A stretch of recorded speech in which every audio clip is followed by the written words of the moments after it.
Okay, so the last time we started to prove the following proposition. So let me remind you. So let f and g be two continuous maps from x to y.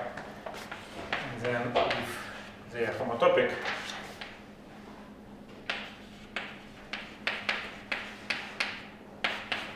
then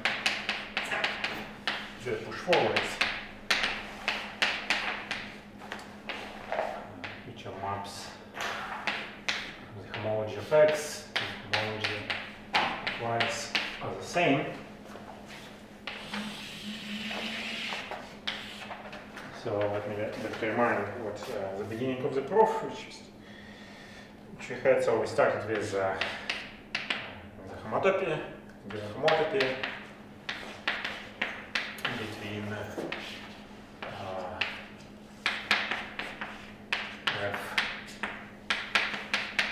and j, and then so we also used considering this the prism. N simplex, which is n simplex times an interval, and so we represent it as a union of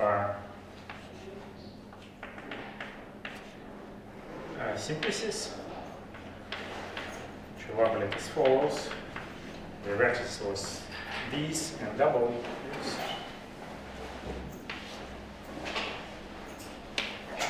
And well, the union with non-intersecting interiors.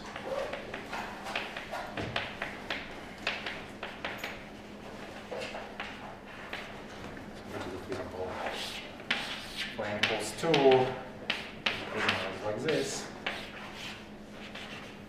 So this direction is the direction of interval, which corresponds to a homotopy parameter, and yeah, there was a splitting.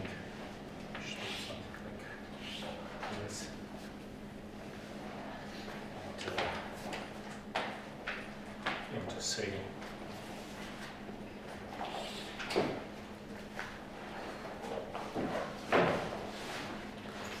This into 3. Theta here. Anyway, this is just a reminder. So, and using the splitting, we defined using the splitting we define a prism operator.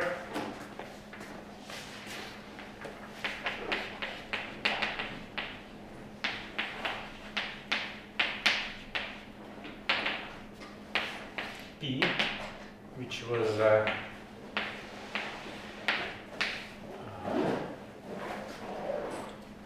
homomorphism from Cn of x, the group of singular n chains in x, and to Cn plus 1 of y. So that if I take a generator here, which is the map, as usual, this is a Freiberg generated by the maps from n simplex to x. Here we should be using this using map f, and the splitting we constructed the following element here as follows with the following formula.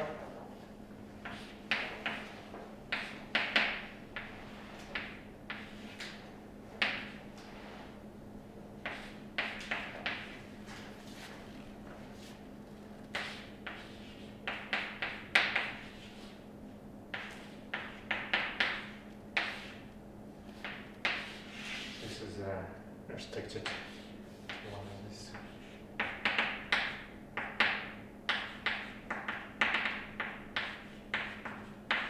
So this is this composition defines me a map from a prism, map from my prism to y, and since I can split, I split my prism into a bunch of simplices. If I restrict this map to a particular, I can restrict this map to a particular simplex, and so I get a map from the simplex to y, and then I take a sum of these maps, formal sum of these maps with this various specific coefficients plus or minus ones. So this is a well-defined map. So this was so far up to this. It was just reminding what happened last time. Okay.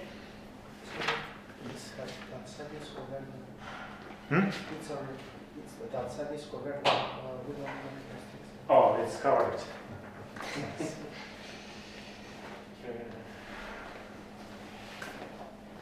Okay, good.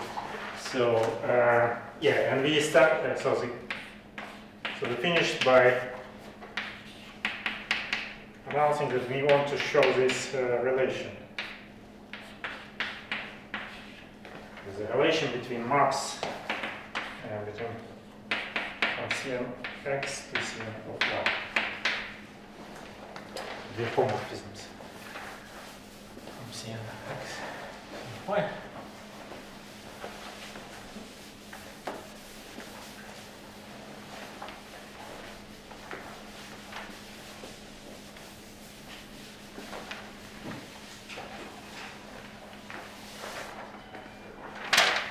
So we do this. Okay, let's first calculate the left-hand side.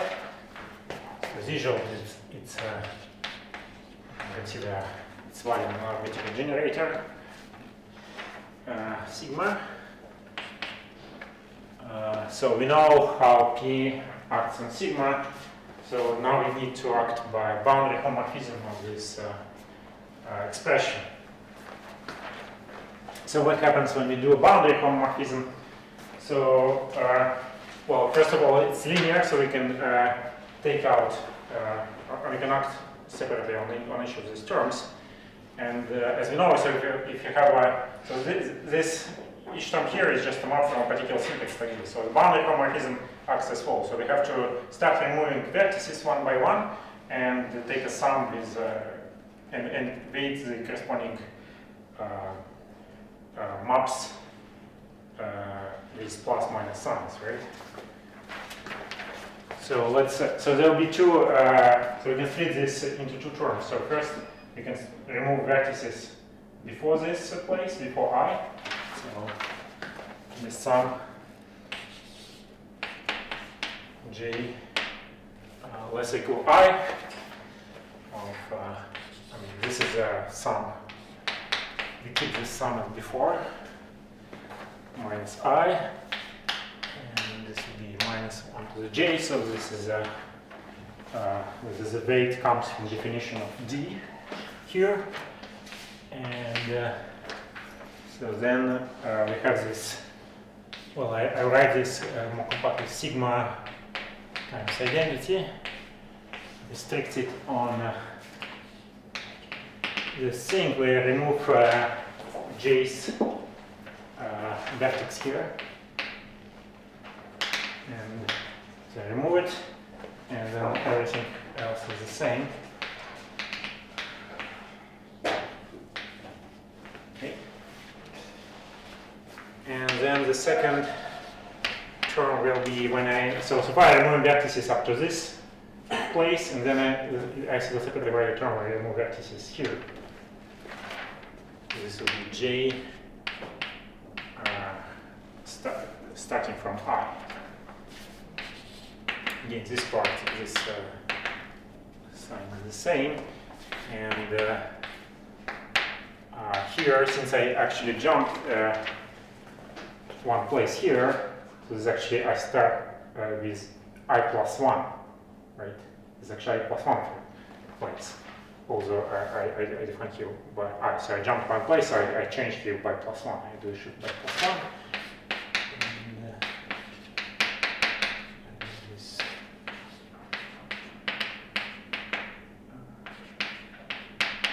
So I remove W at place G. So this is removed. Okay, good. So okay, so to analyze this. Let me split it into two terms. So it will be, let me consider, schematically write it like this. Terms with I equals j, and terms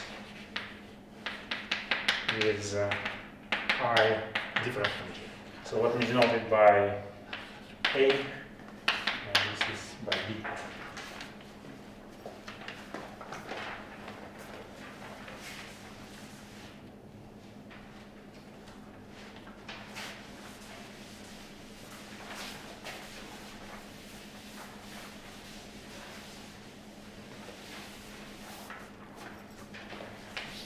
Okay, let me first consider A. So the terms with I equals J. So just from the first part, this will be sum over J. So I just take take the part where I equals J. So here I equals J, this will be just 1. And this will be F sigma identity. This position restricted. Well, J equals I here. This means that consider this simplex V0 from V0 till V. So I remove this guy when J equals I. So I actually go to V I minus 1, and then I have Wi and then Wn. And from this term, with the sum over J. So here, if I take I equals J, there will be order minus 1. This is minus. And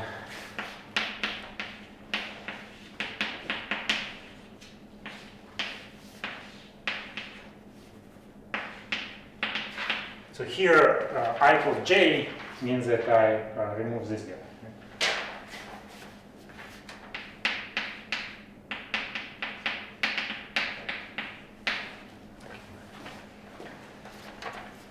So now you can see that this actually is the same.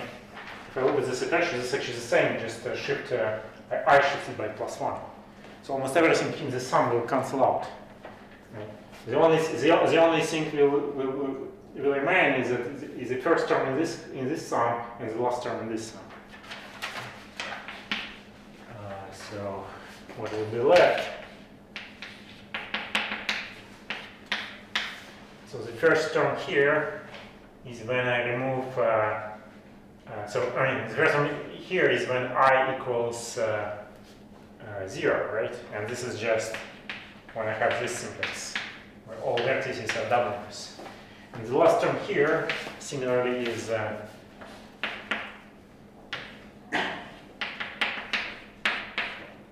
when I equals n, so all vertices are these. Okay. But now we remember how we define, so this, in this prism which we consider, the upstairs we had exactly this simplex, this vertex is Wn, so this was this simplex upstairs. And downstairs, we have this.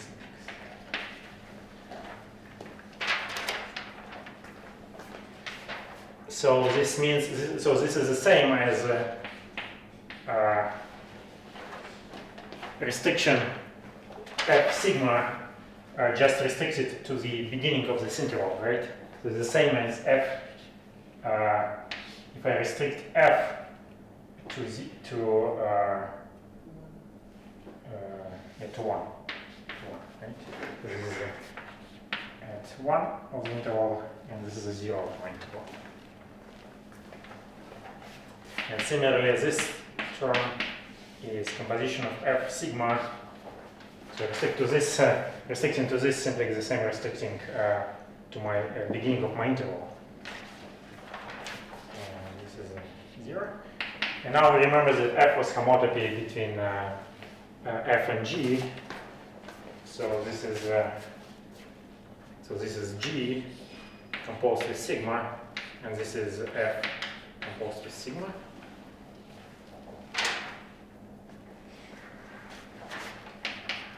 And by definition of the induced map in the chain chain complex, this is G sharp of sigma minus F sharp.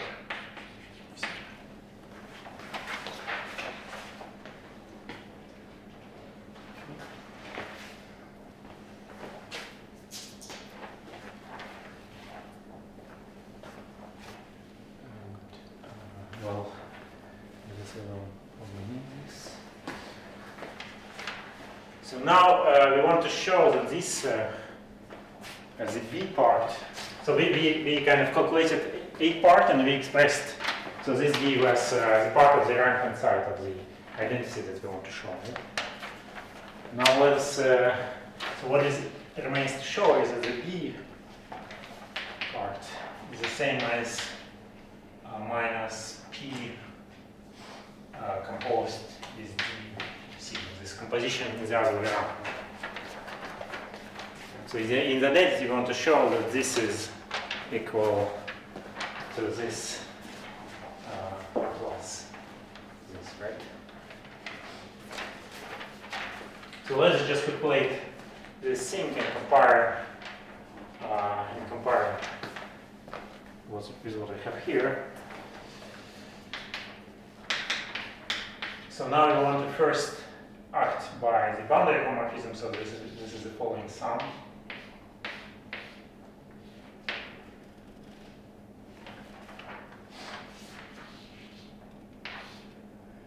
So suppose, well, I choose here my simplex sigma here is when we started the sigma itself as a force is defined on this on delta m to x, where delta m here assuming as usually following just practices. So by definition of the boundary mechanism, this will be the following sum, where I remove j's vertex, this. And now I need to apply the prism operator to this thing. So if you remember the, we have to remember the definition of the prism operator.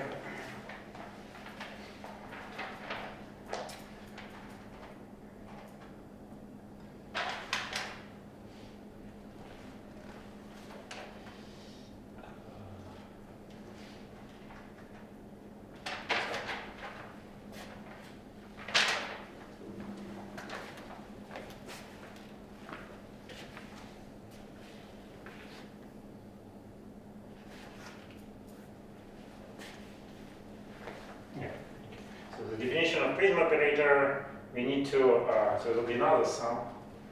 So we need to, remember, we have to start, we have to consider a sum also with plus minus signs, depending on the place we do this. So we need to, from some point, we need to replace all B vertices to W vertices. So first, again, there will be two we consider the two terms. First, we start replacing somewhere before this Vj or somewhere after Vj. The first part will be the following. So let's take the sum over I.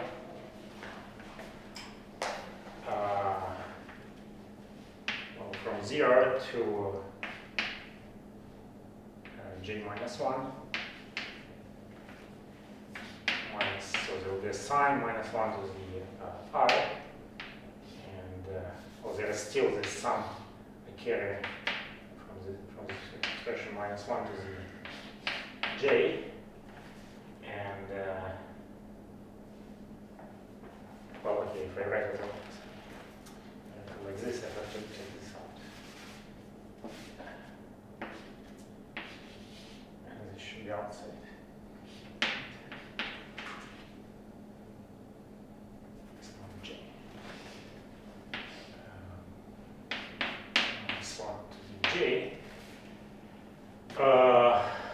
And then I take this composition of f sigma identity restricted only to the form simplex. So I take up to I, then I start replacing them by W, so it will be Wi. And then there will be, well, here I also rename these guys by all those guys from here I rename by W's. Like this. And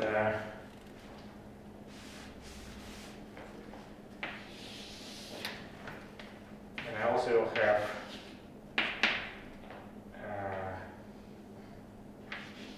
the part where I start replacing vectors from here. So from I equals j plus 1 to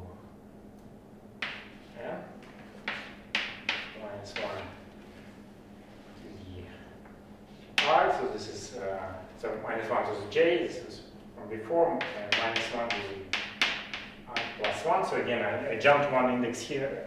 So that will be shoot by 1. And then I have the same restricted to the following simplex. So b0, bj. So I think here is the same, but then at some point, at the point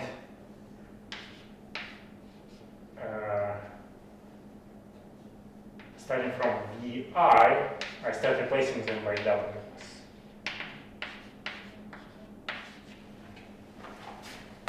So we have this. So this is what is this? And this is so we have two terms like this. Each term is a double sum, and now we want to stare at it and realize that this is actually the same as b. So is it the case? So the b is the terms exactly when I is not equals to j. And well, you see that so essentially, so indeed, so if you consider this, so if you consider the first part of simplicity like this, and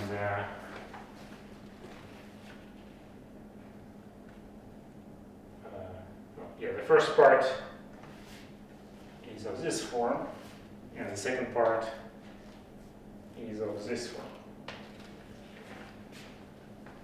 And here exactly, so we don't, so you don't, there are no terms where I coincides with j, right?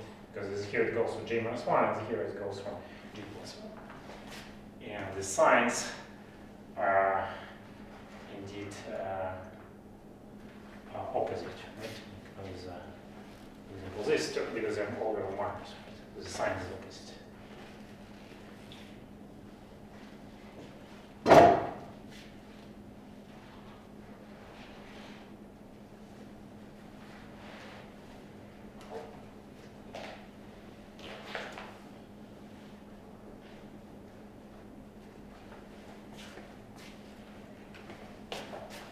So this is indeed,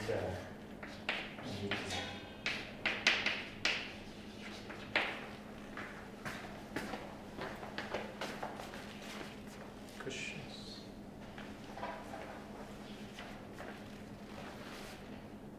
Okay, so we arrived.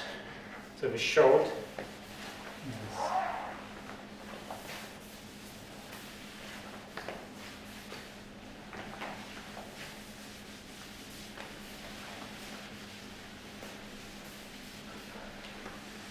So we showed the following, combining this. So we showed, so this is a plus b. So for the b part, we showed that this is minus p d sigma, and for the a part, we showed that this is with g sharp of sigma minus f sharp of sigma. So okay, so this is for arbitrary generator sigma. So this is true for maps as well. Composition minus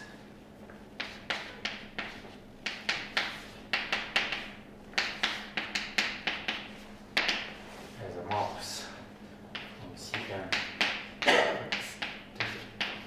y.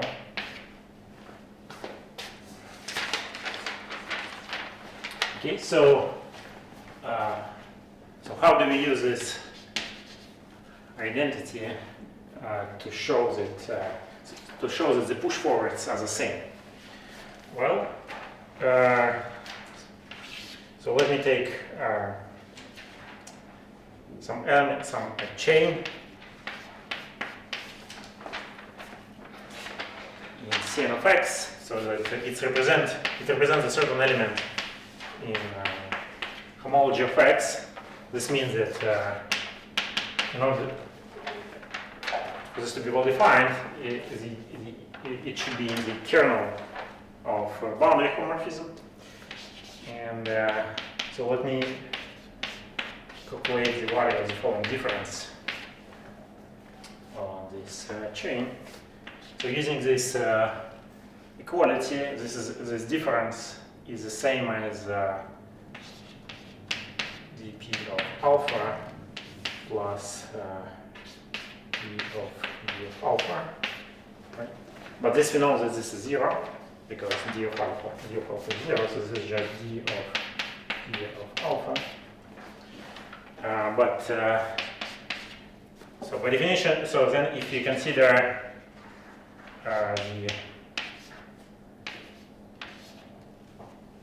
the push forward of this class alpha respect to mark G minus the push forward respect to class F. So by definition, this is just the class of G sharp of alpha, and this is by definition, just a reminder, the class of F sharp of alpha. So this should be the class of D using this equality is the class of D of alpha. But the class of D of something by definition is 0. This shows that for any element in homology of X, this difference is 0. So this means that so we show that for homotopic maps, the push forward are the same.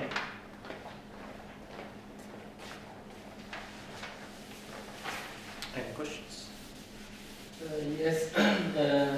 Is it a coincidence that this formula looks a bit like the integration by part? Not really. Well, this is some very some kind of general. Yeah, not again. It's kind of the measure. Well, roughly yes. But,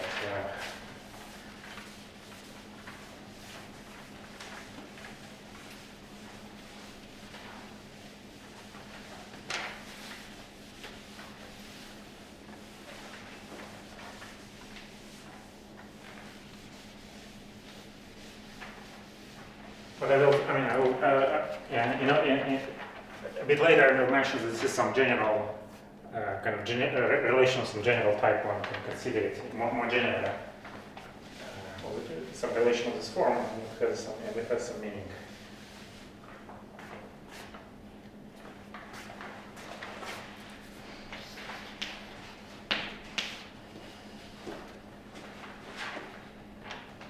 So using this proposition, we can immediately show the following corollary. So if X, so if F mod from X to Y is a homotopic equivalence,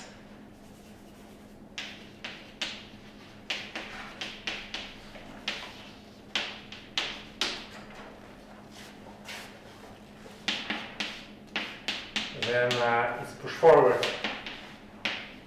is an isomorphism.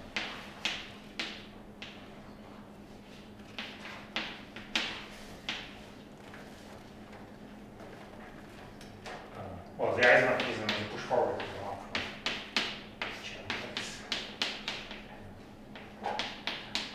So in particular, this means that for homotopic equivalent spaces, their homologies are isomorphic. So as promised in the beginning of the lecture, the homology is also, as was for the middle group, the homology is invariant, and it only depends on, up to isomorphism, only depends on homotopy equivalence class of the topological space. Okay, so how do we show this? So So let's just use the definition. So F is a homotopy equivalence. This means that there exists it has a homotopy inverse. So there exists a continuous map G in opposite direction such that it's an inverse up to homotopy, which means that the following composition is homotopic to identity on Y, and the composition in the other way is homotopic to identity on X. But using the previous propositions, this means, and the fact that we already showed that the push forward of composition is the composition of push forwards, we know that this implies that the composition F star composed with G star is equal to push forward of identity, which we know that is the identity on the homology. And we also have the other way around.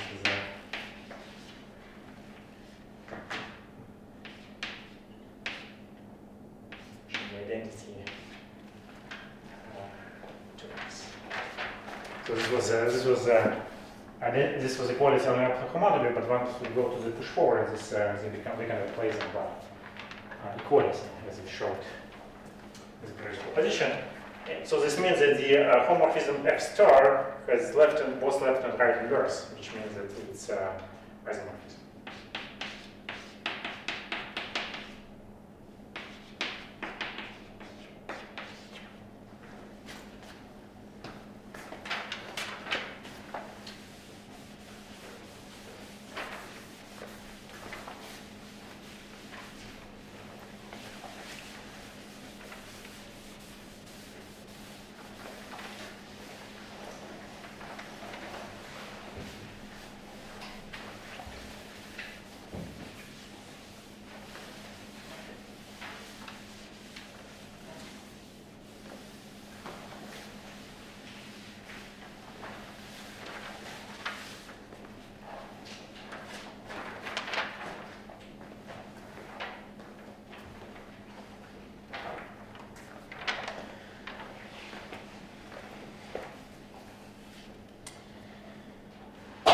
So how can you, for example, use this property?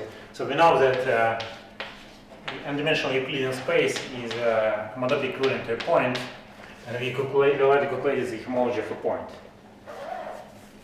And so this means that we already know the homology of Rn.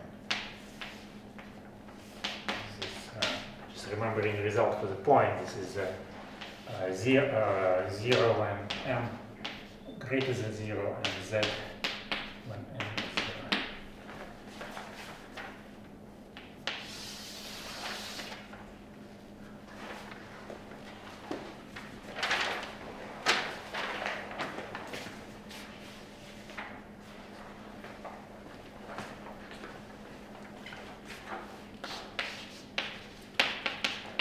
So now let me make the following remark.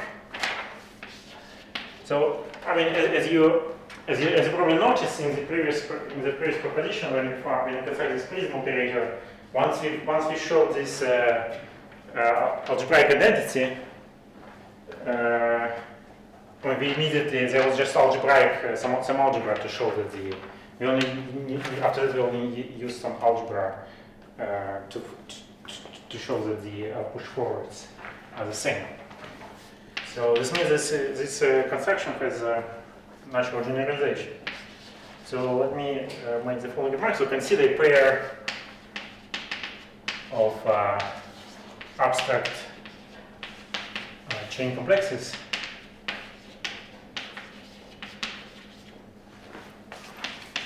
A and B.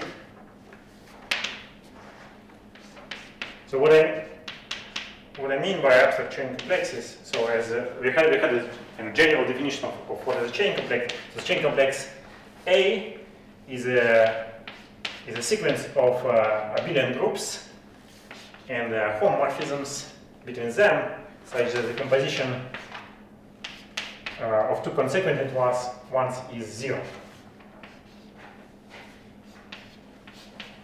We have one chain complex A and the other chain complex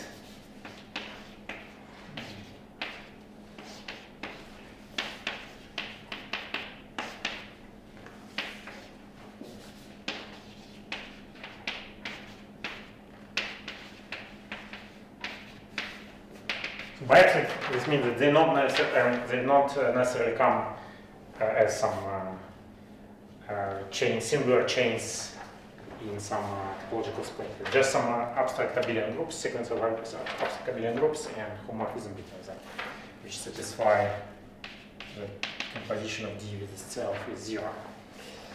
And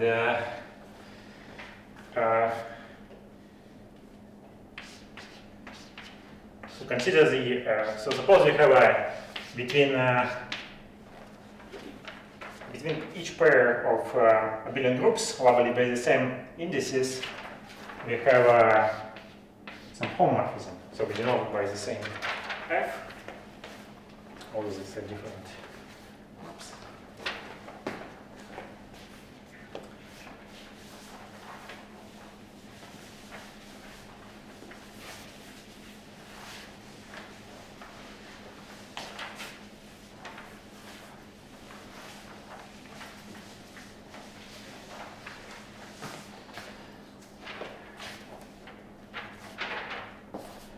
So the collection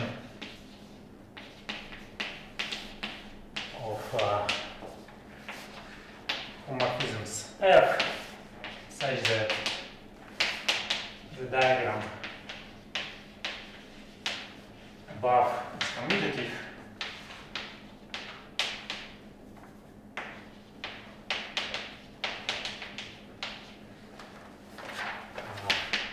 is called chain map.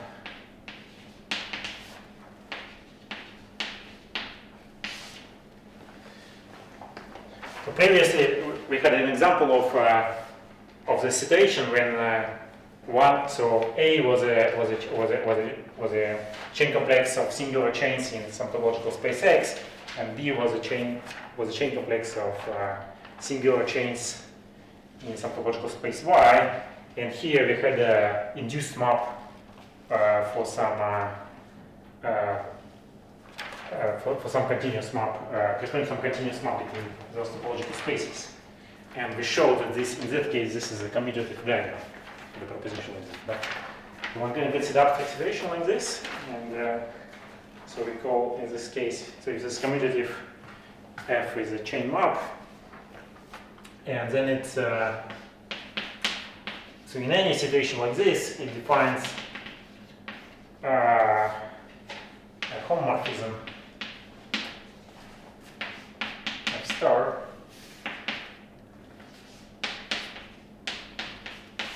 from the homology of A to homology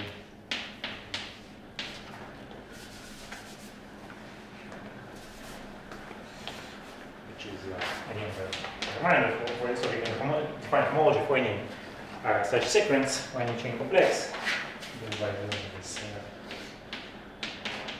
quotient.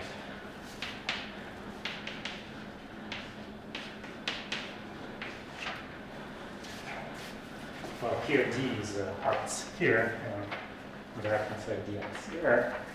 So that so how we define map? So similarly to what we had before. So the class of alpha here in this quotient is mapped to a class of f of alpha. And as you remember, for the single homology, to show that this push forward, the push forward was well defined, we only used the properties that this diagram is commutative. The only thing we actually used, and so this is well defined.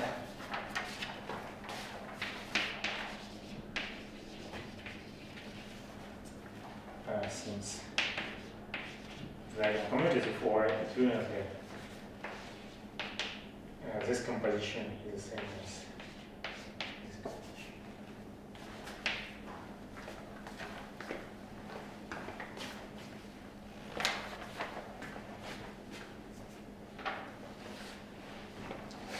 Okay.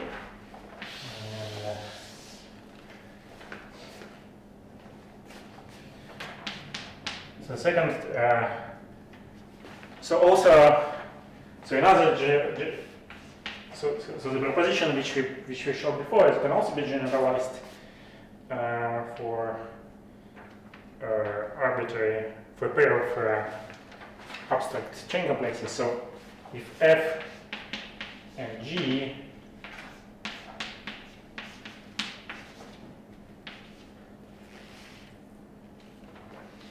are chain maps such that there exists a homomorphism from AM to BM plus 1 such that it satisfies this property,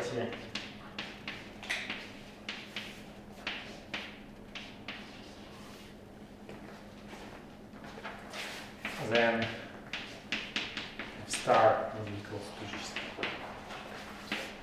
Proof as before.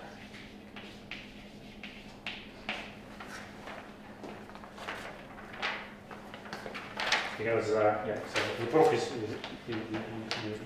really identical to before, because once we showed, so the only until once we showed this property for the situation when F and G was F sharp and G sharp, corresponding to some maps between topological spaces, we just use this identity to show this. So this is this property is generalized, and such P is called, this situation P is called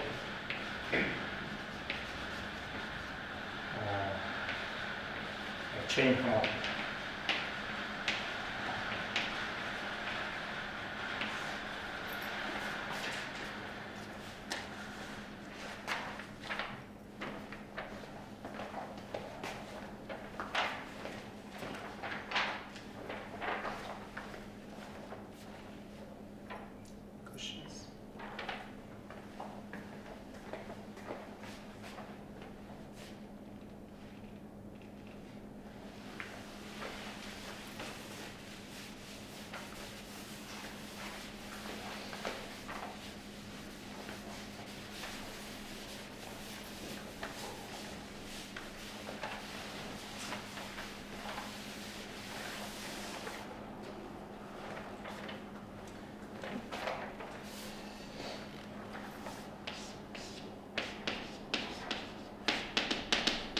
So now I want to consider, so it turns out that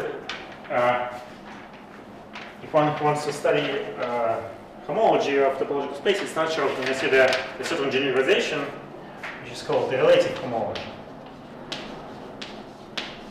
And, which is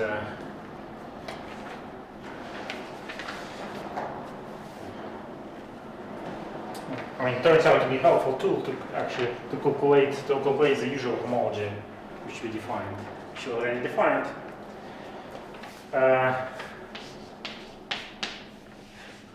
So to define relative homology, we first want to consider A to be some topological subspace in X. Then it follows that so we can consider the singular chains in A, and this the group of singular chains will be inside the abelian group of singular chains in X. So this is just because this is freely generated by possible maps from simplex to A, and well, A is considered as a subspace in X. So automatically, any generator here gives me some generator here. It can be understood as an element here. Okay, and so then one can consider, so this abelian subgroup here, one can consider the quotient and define the following abelian group Cnx comma A.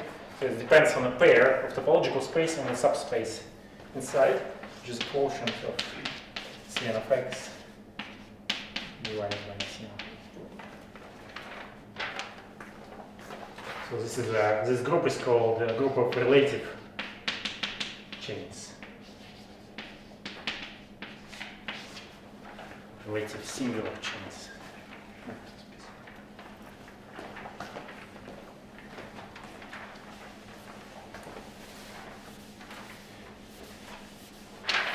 So we want to argue that this is also, so the sequence of these abelian groups is also a certain chain complex.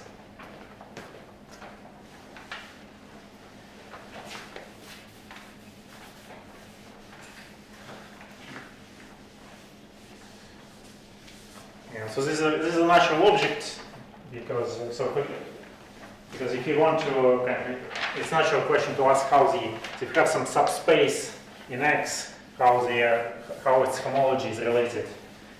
It's natural to ask how its homology is related to the homology of the X itself.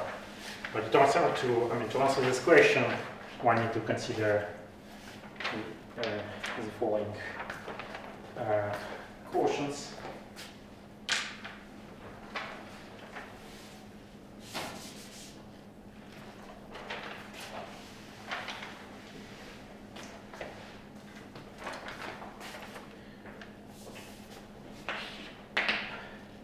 So we want to define the boundary homomorphism acting between these abelian groups. So Cn A, Cn minus 1. And so this will be just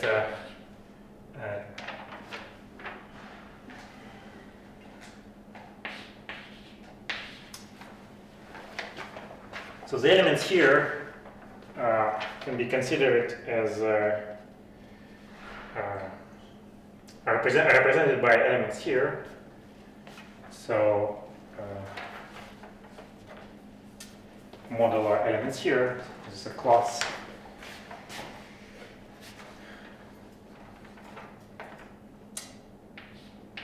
This is a class with respect to this quotient, and we wanted to map just to the class of beta. So beta here is a measurement of Cn of x. So we want to define like this, but of course we need to, as usual, we need to check if we pick some parameter represent, we have to check if this doesn't depend on the choice of represent. Well, if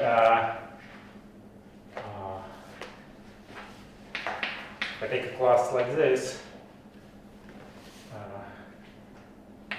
where alpha belongs to Cn of A, so it will be mapped to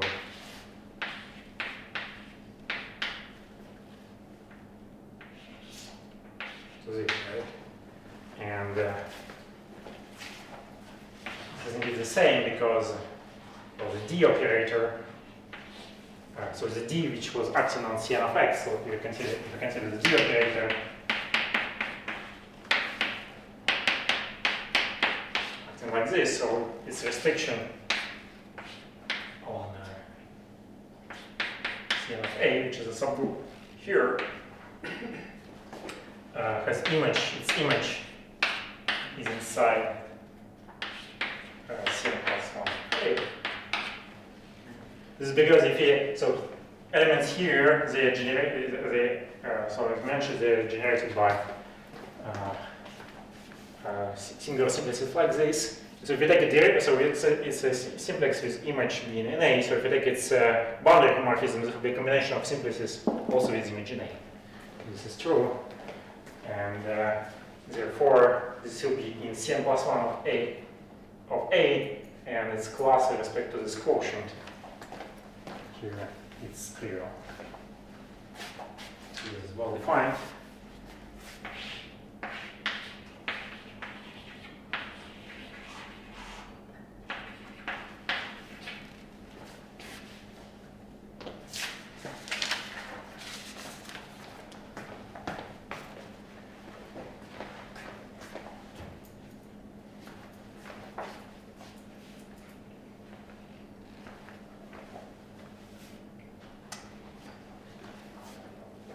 So here, I mean, maybe I should have considered a bit differently, but this class, of course, means that not the homology class, but the class just with respect to this course. And also, so we also want to check that this is a so the sequence of these maps, of these homomorphisms, they define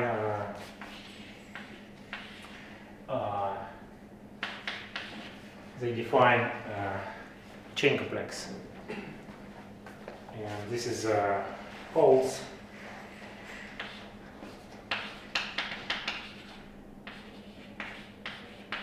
again from this property. Because D here is just defined as a restriction of D inside X, and we had since we had this equality for D for this D, we automatically had this equality for this D, and therefore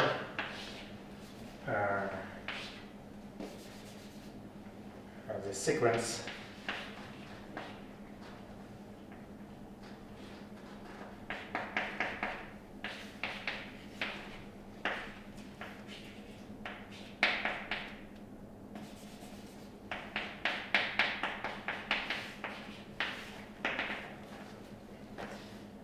is a chain complex.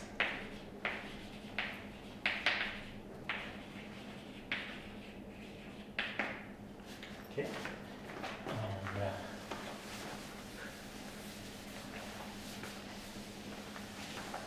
so as you know, for any chain complex, you can define a homology. And you can define chain XA, which is the nth homology of this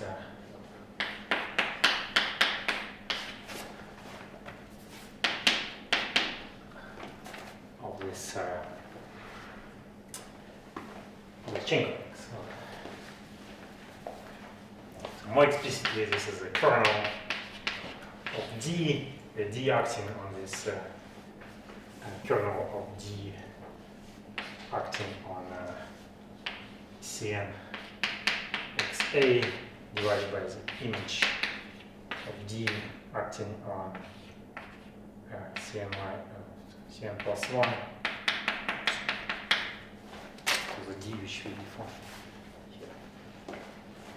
Again, this is just defined by restricting D for Cn, for example. And so this is called relative homology. Oops. So they're defined by paired logical space and a subspace inside.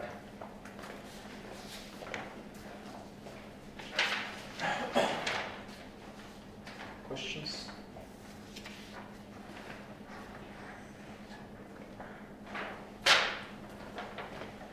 So let me so one can a bit elaborate what is the how can one understand this numerator and denominator here.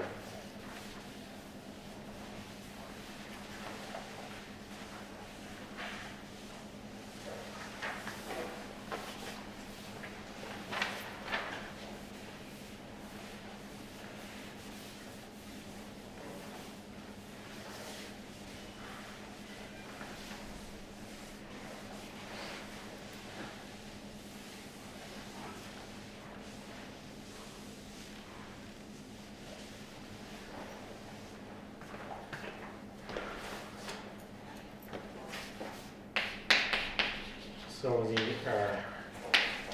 the numerator is the kernel of swamp is so as we know, so the elements here they're represented by elements in Cn of x, because this space is just a quotient, we define it as a quotient, such that, well, it's in the kernel of D, so this means this is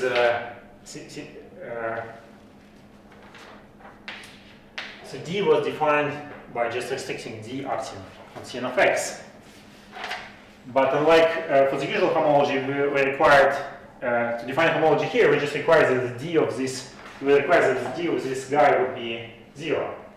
But now, since we are quotienting with respect to Cn of A, the D alpha can be not 0, but it can be some element in Cn minus 1 of A.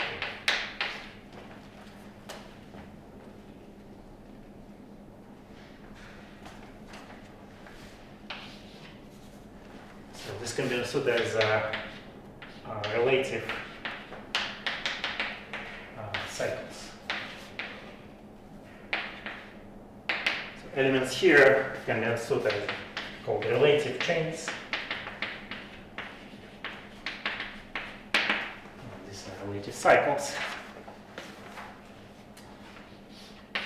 So relative here the chains in X modulo chains in A. And here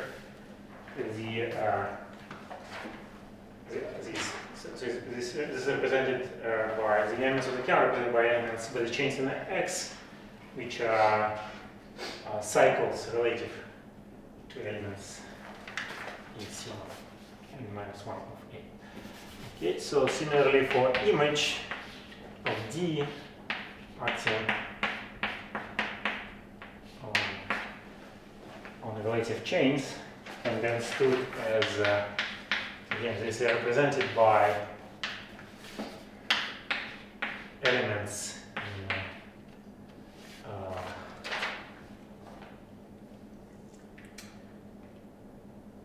Cn of x, such that, well, this is in the image of D, so this means that there exists a beta in Cn plus 1 of x. So if alpha was just element the image of D in Cn of x, we would require that there exists beta such that alpha equals d beta. But now, since we quotient with respect to chains in A, this is only true up to some element gamma in Cn. So as far as the elements in the image of D here can be are understood as represented by elements by the chains in X. So there exists a chain beta in X and the chain gamma in A, such that alpha is the boundary of this chain plus some chain in A. Yeah, this can be called relative boundaries.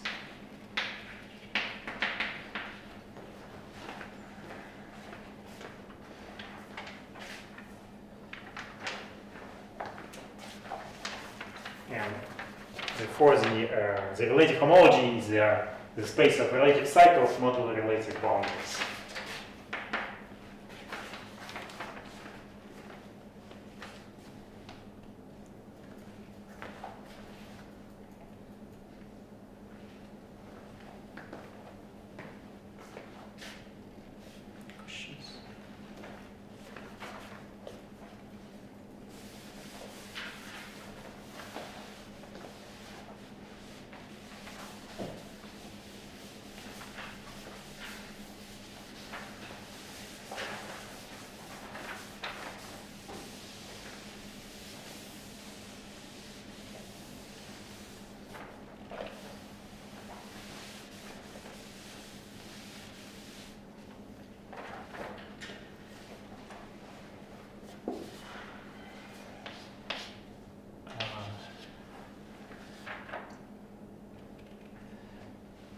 So let me make the following statement. So from the definitions,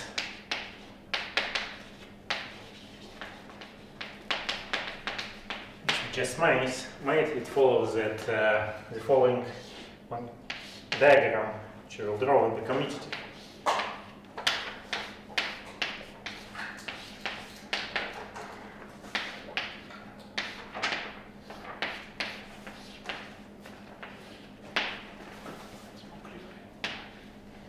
I, J, C, N,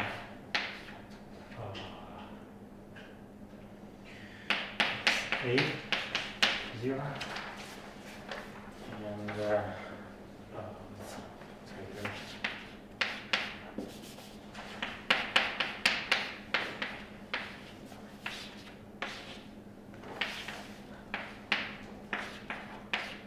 so explain more about the maps I and J.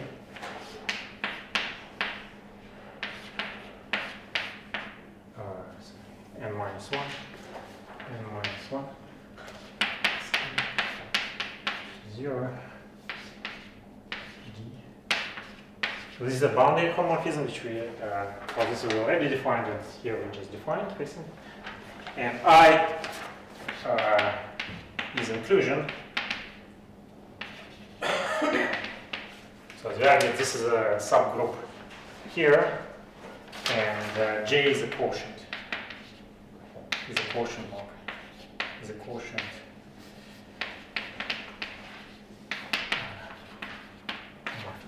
Because this is this space is a quotient of this space by this space by definition.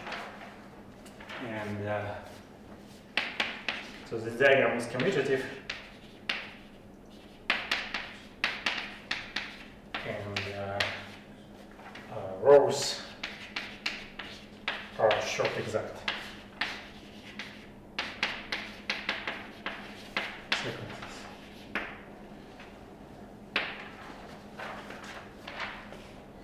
So the rows are short exact sequences just by follows from definition of the this is map as a quotient with respect to the subgroup. So so first of all, this is surjective, this is injective because this is inclusion, and the kernel of this is the same as image of this. And so this is commutative just because this D. So as we showed, so we have to check that if you go like this and I go like this is the same. So this is just because this D is defined by restricting D here in this subspace, and D here is also induced by definition of D here is induced by the action of D here.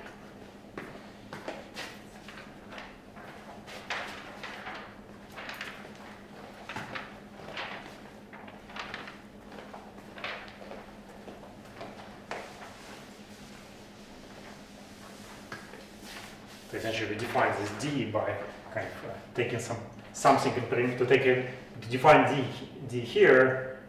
If you take some element here, you know how we define D is actually we take some preimage under G, argued by D here, and then take it here, and we show that it's independent of the choice of preimage here. So by definition, this D is such that this is commutative.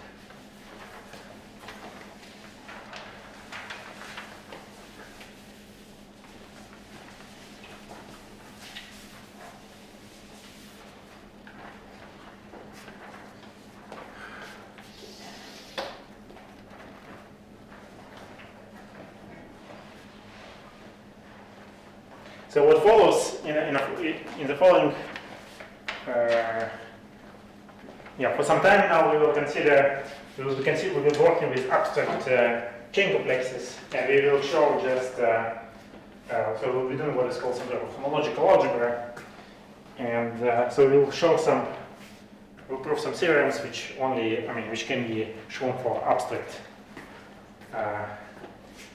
chain complexes. And then it will can be specified to this particular combination, to this particular situation.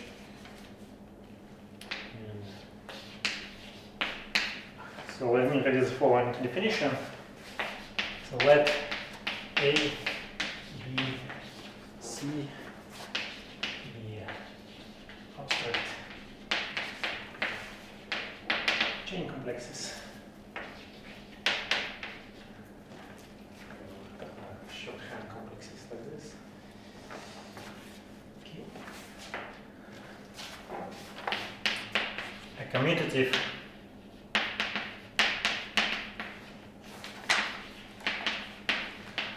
diagram actually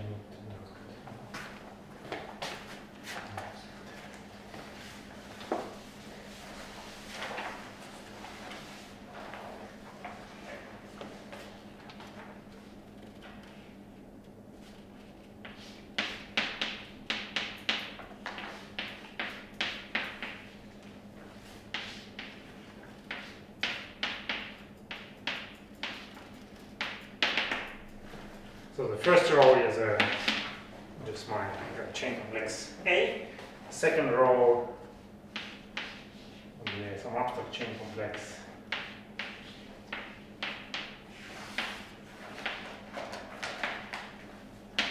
B.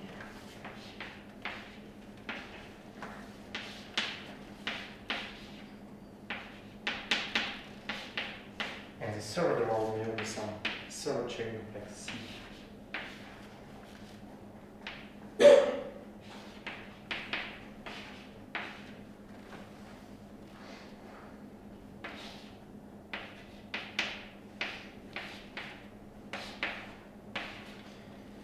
And I also have maps like this.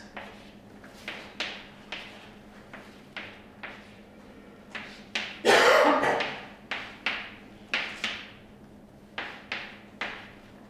so this homomorphisms are given by I, and those homomorphisms are given by J.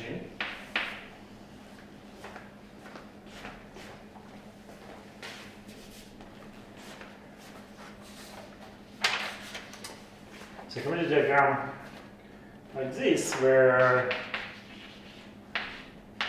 columns are short, exact sequences, meaning like this, you have a short exact sequences, and it's called a short exact sequence of chain complexes.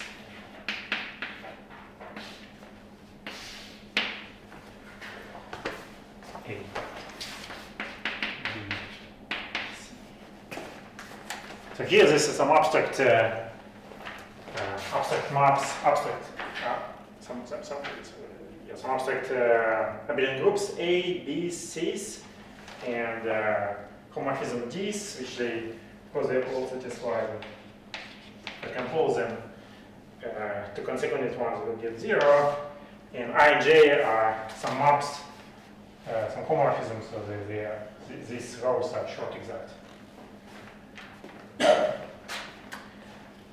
So this is because here, so this is a situation here where I and J have those particular homomorphisms, and the triple A, B, and C are like this. So this is a particular example of the situation. But so far, we will work with this more general situation, which might. But in this example, it's rows. Yeah, they rotated this. Yes. Or like this. Like this.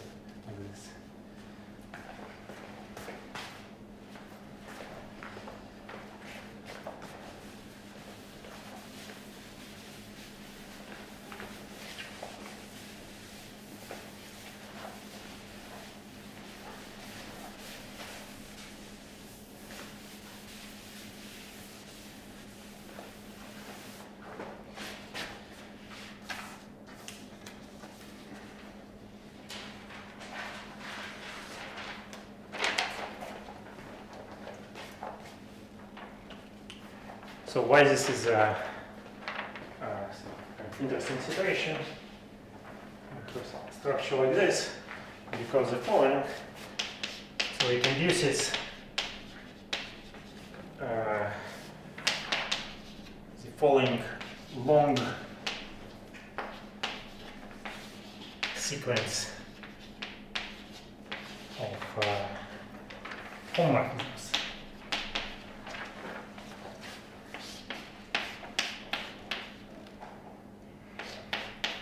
So for each of these chain complexes, one can consider the corresponding homology, namely the quotients of kernel of D, modular image of D.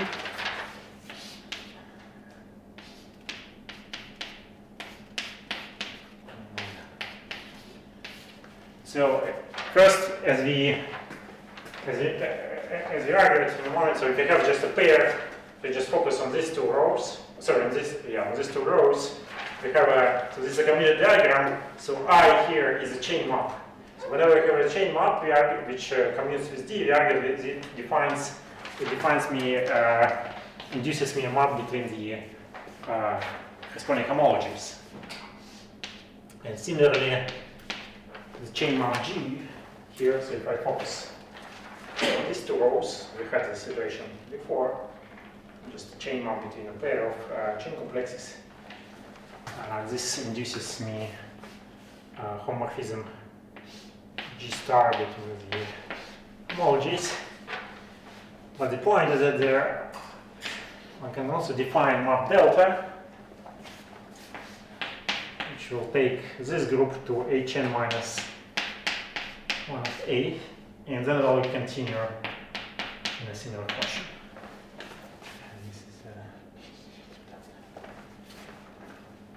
So we need to define, so this is already defined by using the fact. To define I and J, you might use the fact that this part, every square like this is commutative. This means we can define I star, and this, the fact that all these squares are commutative means that we can define J star. But we need to define delta. So delta will be a map from homology of C to with index n to homology of A with index n minus 1, the shift of index. And so how do we want to define it? Well, okay, so we need to take some element here. So the element here is represented by say element in Cn, and so it should give me some class here, which will be represented by alpha in this ability. So far I didn't tell you anything, but I need to tell you how, for given gamma, how do I construct alpha to define this map. And stating that alpha should be chosen such that it satisfies the following system of equations. So we want to have gamma to be equal J of beta and D of beta equals I of alpha for some beta in Bn.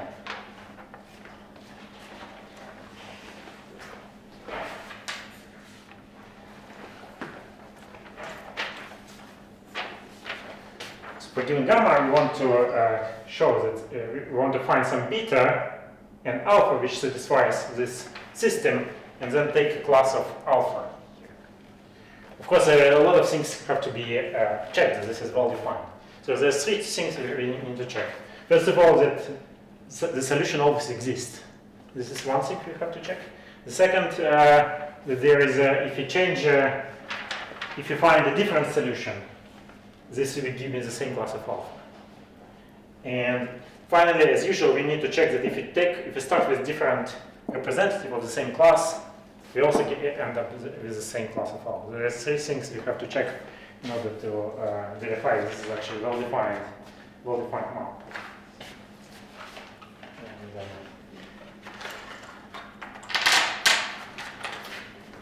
So what's actually going on here?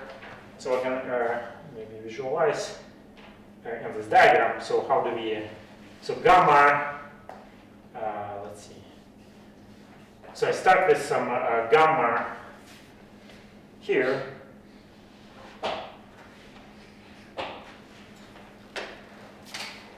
And I want to end up with some alpha here. So what I do, I want to find it. So what I do, I need to find the image of gamma under J, which I will call beta. And then I need to take this beta, take its d of beta,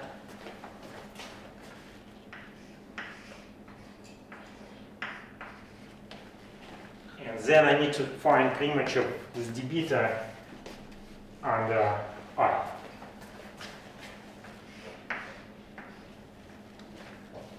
So I need to go like this in my diagram. So of course there are two places where we go in opposite directions, so it's not clear that this is actually possible. Okay.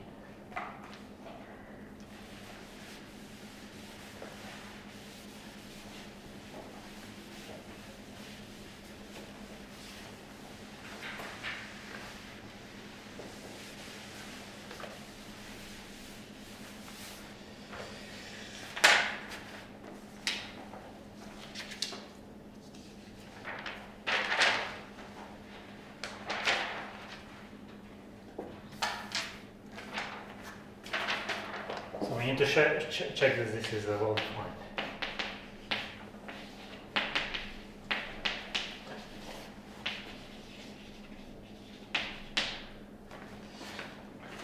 So I mentioned there are three things which need to be checked. And first, you need to check if there exists alpha such that satisfy this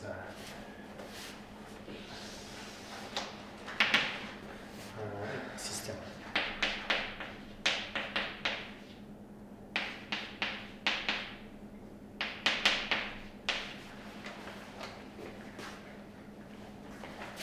So we need, so let me make a reminder. So in general, if we have, we consider any column like this, so there is a short exact sequence.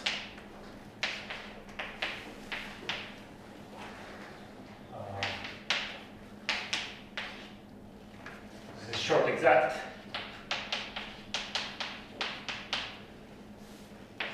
This statement, by definition of short exact or being exact sequence, is equivalent to the following combination of statements: that I is injective, J is surjective, and kernel of J is the same as image. So we have to keep this in mind. So we have this when you know. In particular, J is surjective. This means that yeah. So this means sorry, what I wrote here is.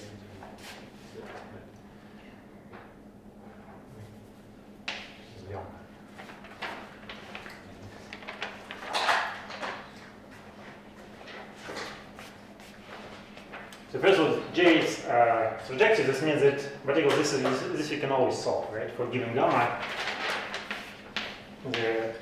for any gamma, there exists beta such that gamma equals G beta. So you can always solve. And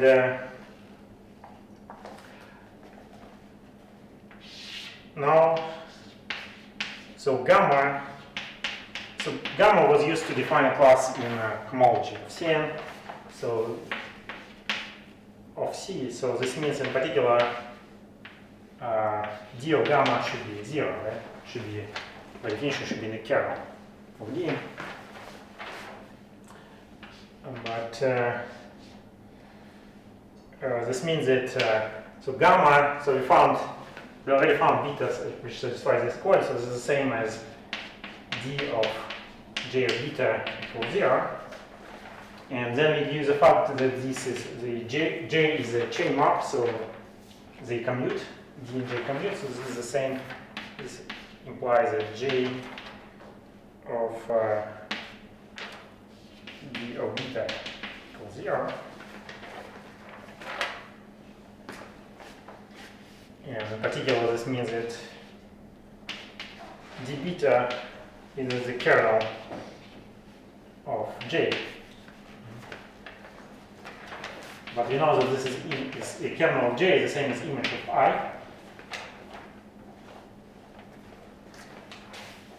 And but we know that I is injective.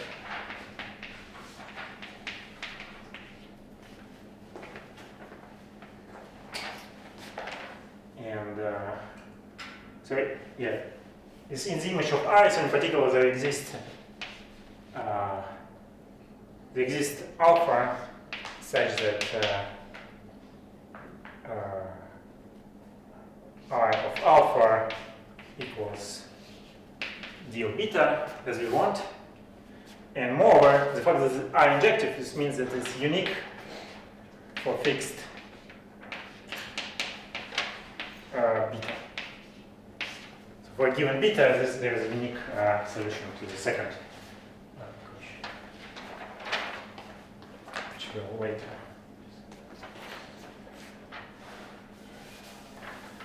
So we proved, so far we proved that the solution always exists. And now we need to show that it's independent of the choices you make.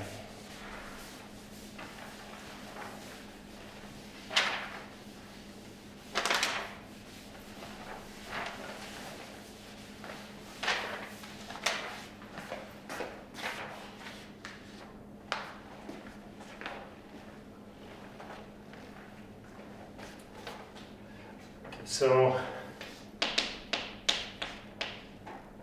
we show. So here for given beta, there is a unique solution for this guy. So so a different solution would have necessarily which gives different alpha would necessarily have a different beta. So let's take what happens if you take if you find some other solution, some other beta which satisfies this system. So take beta prime instead of beta. Such that j beta prime is equal to gamma, so it should still satisfy this quality. And we need to check if the corresponding alpha prime, which we construct by solving this equation, is the same as its class is the same as class of alpha, which we found for beta. Okay, so let me consider j of the difference between those two betas. So we have the beta prime solve this, and beta solve this. So the j of the difference should be is necessarily 0. So in particular, this means that this difference is in the kernel of j, which we know is the same as image of I. Okay, so it's an image of I. This means that there exists omega in n-1. The same as here, such that this difference is I of omega. Okay, so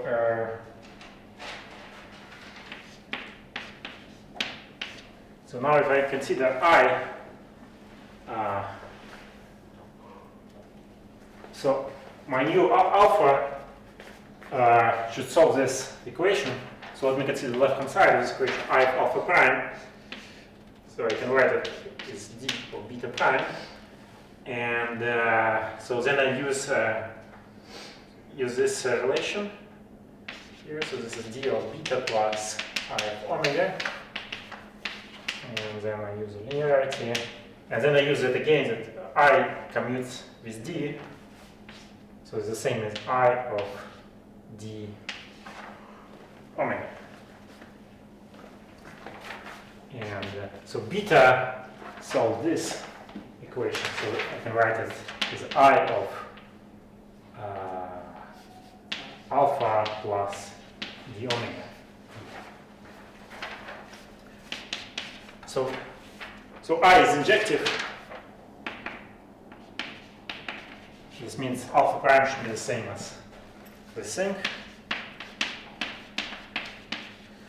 And but we're interested in calculating the class of alpha in homology.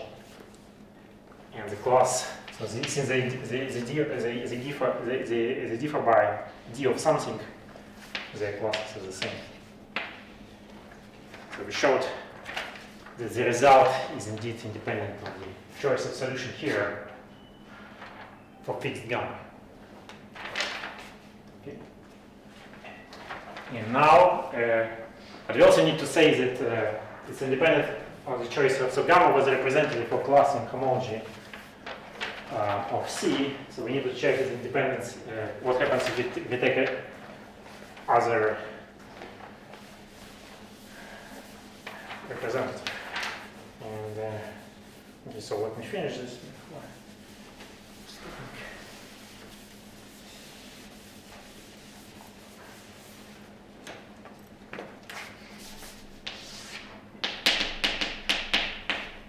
Okay, so take gamma prime instead such that we define the same class in which C. Okay, so this means they're the same up to d of something. So they differ by some element here. And so now we can use the fact that J is surjective. So we can always find a free image of this eta here. This means there exists mu in mu plus 1 over here. J is surjective, we can always write a free image. And such that J of mu is eta, and therefore, so using this equality, I can write it as a d of J mu. And so gamma was the such that when we constructed, so related to this b and here, gamma is so beta was a pre-image of gamma here, compared with j of beta, and I also can use the fact that j and d commute, so I can write g of d of mu, and it's the same as g of beta plus d mu. Okay. And so this means that I can call it a beta prime. So this means that if I change gamma, this means I changed. When I change gamma, I change this preimage. I can find this preimage should be changed like this, and So now I use this new preimage beta prime to construct my alpha here, like this.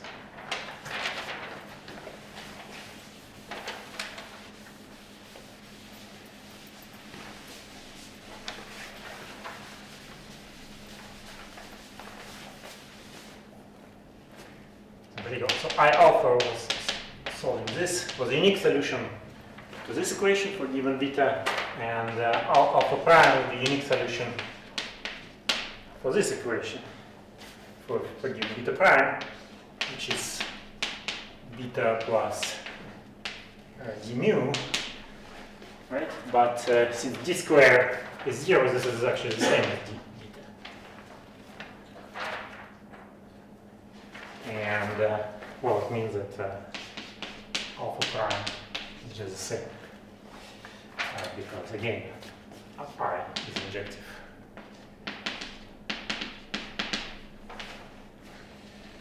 So combining these three verifications, we conclude that this mark